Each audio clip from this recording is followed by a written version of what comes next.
What's up, everybody? Welcome to Podcast Now. I'm Alex, and in this video, I want to talk about those Silent Hill 2 previews. They are out, and they are honestly really good. I am so happy. I gotta be real, and honestly, I feel really good. Now, maybe I'm setting myself up for failure. We got a couple months left until this game comes out. But I gotta tell you guys, I've been actually replaying. This is the game that I've been replaying kind of behind the scenes for Back to the Past. I'm like a month and a half ahead on that channel. I'm doing Halloween games, and so I'm actually replaying the original Silent Hill 2. I'm doing the enhanced edition, the PC mod, and let me tell you, it's a really amazing game, by the way, in case you guys haven't played it. But I'm deep into it, and I think it's actually kind of a perfect time for me to replay it because now I'm seeing all of the same scenes, right? But with the enhancements of, a remake, and I'm loving it. I'm loving what we've heard. So I feel pretty good. I feel better than I did. I think a lot of people feel better than they did, and I kind of think that's the theme of these previews. I mean, we got a story trailer, about a 3.5-minute trailer, which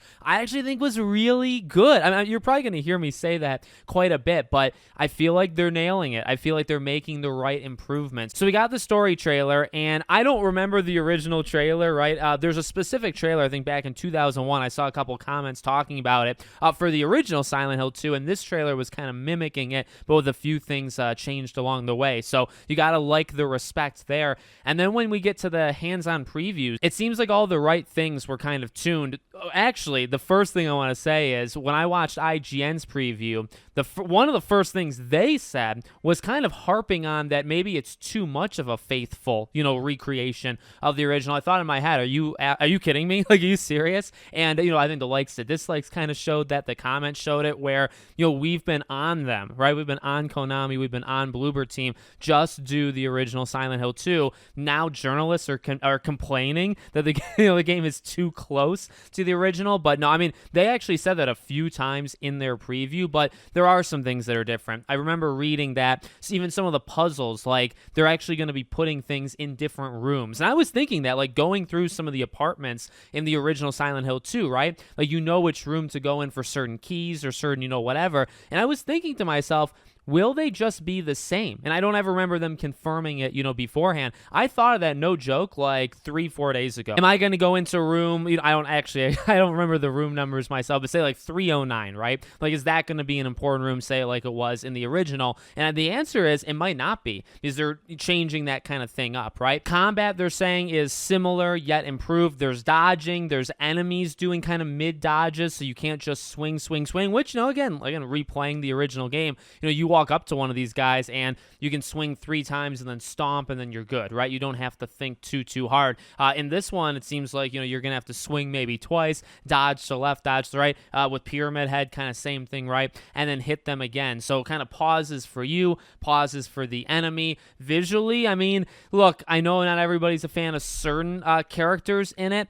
I think the way they did it in the trailer was really good. And it actually goes into the voice acting, where, again, another thing from IGN, they said that the voice acting was still a little too campy, and, the lines and stuff. They actually wanted the lines and the dialogue and stuff like that changed, it sounded like, from the original. I'm not for that. I'm okay with what they're doing here. It is campy. You replay 2 and you realize that there are some deep themes, and there actually is some, I think, really good performances, kind of by everybody at times. But yeah, it's an uneven game. Like, it's a product of its time, and that's what makes it very, very special, at least to me. So I don't really need all that change. Like, is it gonna be like Resident Evil 2 with the voice acting kind of quality? Not necessarily, but I think it's just keeping with the themes of the original. Same thing for music, right? The music's being enhanced, it's being changed, or a little tuned here and there, but overall it's kind of the same, just a little bit more modernized, but in the best ways, again, from what they're saying. So I don't know, I'm really impressed. Like, I went into this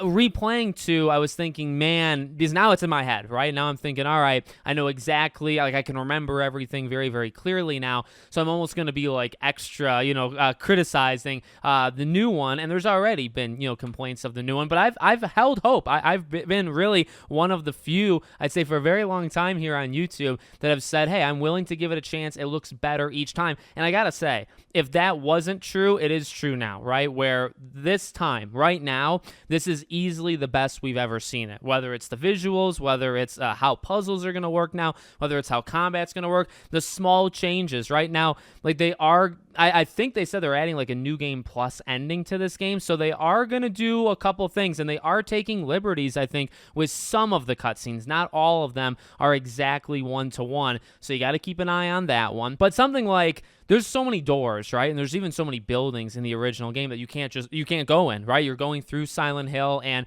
many of them are locked off, or you're in one of these apartments and, 6 of the 10, say, rooms on a floor are all locked and you can't get in. Seems like a lot of them can be unlocked. Now, even glass, right? Like if you find glass, you can smash it, jump through. Nothing that makes him be like a Nathan Drake, right? Like a superhero type character, but, something you would imagine that James could actually do in this game. And those are improvements, and those are changes that I'm completely fine with, right? There's still like the scavenging and looking for the items in each room. Now there's no loading times when you go into each room. Now, you know what I mean? There's a lot of things that are changed. I would say more quality of life things. So I don't know. It seems like people are really impressed. Again, when I watch IGN and their biggest complaint, including in the first 20 freaking seconds, right, is that maybe it's playing it too safe. I love that because it feels like to me IGN doesn't know where the audience is. They don't have their pulse on the Silent Hill 2 fans. We've been asking for it to play it. I mean, at least me. Maybe some people wanted it to go kind of wild. No, at least not for me. I mean, I can respect that, but for me, you keep Silent Hill 2 the way Silent Hill 2 is. I don't need it to be radically changed. And it's if those are the complaints right now that it's not radically changed, those are the best complaints we could ever ask for. So I'm excited. I'm ready, and we still got a couple more months until this game comes out. So let me know what you guys think in the comments. Make sure, as always, you're subscribed to the channel, bell icon turned on. I hope to see you all on the next one.